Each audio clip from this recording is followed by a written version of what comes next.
மழையில் போன கரண்ட்டு தாங்க நேற்று மழை இல்லை புயலில் இப்போ தான் லைட்டாக குறையுது. எங்கள் வீட்டு வாசலில் எதிர்க்க இருந்த அந்த முருங்கை மரம் எல்லாம் கொட்டிடுச்சு. நாங்கள் மழை தண்ணி பிடிச்சி வச்சு ஜாமான் கழுவு போகிறோம். ஒரு நாள் ஃப்ரிட்ஜ் இல்லாமல் மாவு ஃபுல்லாக பிடிச்சிருச்சு. அங்கே இன்னும் சாரல் அடிக்குது செம்மையாக. இதுவும் ஜாலியாக தான் இருக்குது.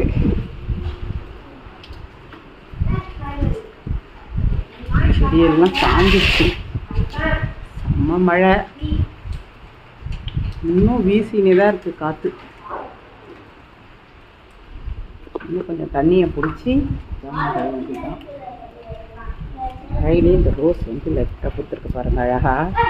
இந்த புயல்லையும் வெயில் எங்கள் சீத்தாப்பழம் அடிச்சுக்கிட்டு போயிடுச்சுங்க.